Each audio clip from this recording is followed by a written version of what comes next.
All right, for section B, question 8, we have a question on plastic polymers. Right, so there's a huge chunk of data which I won't read to you because here a very big chunk. Question A, with reference to the information in table 8.1, right? Describe and explain the relationship between the molecular formula and the physical property. Okay, so looking at table 8.1, okay, look at the molecular structure and then you look at the physical property. Okay, so let's take a quick look at this. One is more disorderly, polymer A, and one is more orderly, polymer B. Okay.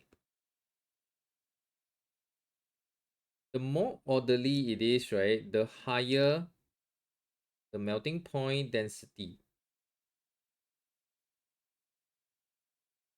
right? Why is that so? Because there is stronger intermolecular forces of attraction between the orderly arranged due to the larger surface area.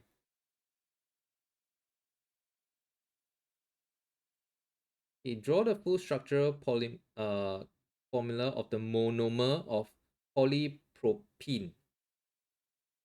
Okay, propene means that there is 3 carbon, 1, 2, 3. Then there is a PC double bond right here. Okay, explain in terms of bonding and structure why the melting point of a polymer is always higher. Because a polymer has a higher molar mass than the monomer,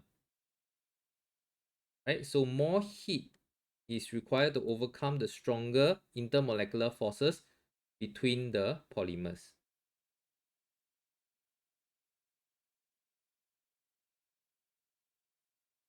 Okay, part C.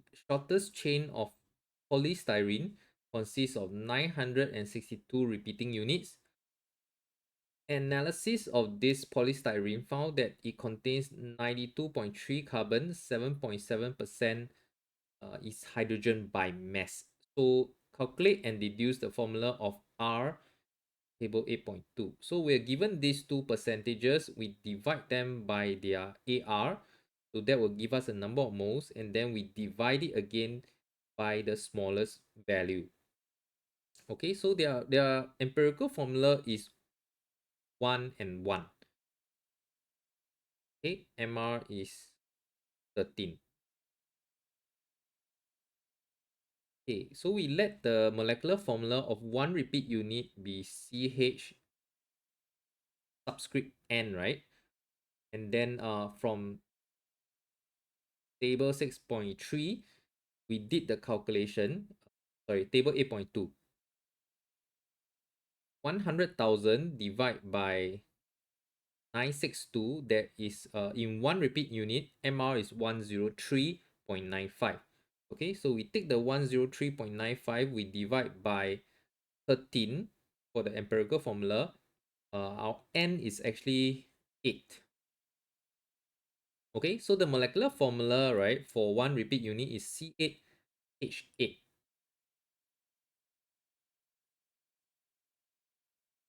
Okay, then from table 8.2, the formula should be C8H8 minus 2C minus 3H. Right, just to write it out nice and big for you, the 2C is from here. Let me write out the formula for your C. This is from table 8.2.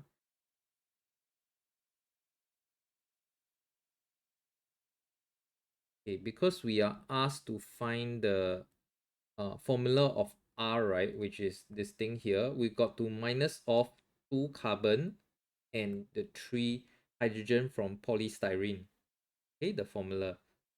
Okay, so after minusing off, we realize that R is actually your benzene ring, C6H5. Okay, referring to the data in table 8.2 and figure 8.3, the student suggests that mechanical recycling can only recycle addition polymers, while depolymerization only recycles condensation polymer. Okay, so we disagree because PETE is a condensation. According to the figure, depolymerization is also done for PETE. Mechanical recycling is also done for PET. Okay, so both method works for PETE.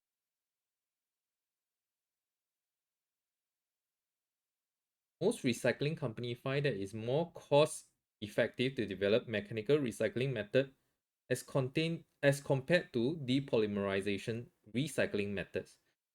Suggest why is this so? Okay, so if you look at the table, right? If you look at the table of figure 8.2, you realize that mechanical recycling can recycle actually more types of plastic polymers. Okay, so it is actually more commercially viable. It actually recycles more types of plastics. Based on the information given, suggests one reason why recycling plastic is not entirely environmentally friendly, because we still requires transportations of all these plastics, right? The mechanical recycling also requires plastic to be heated and also requires fossil fuel to burn to provide that energy.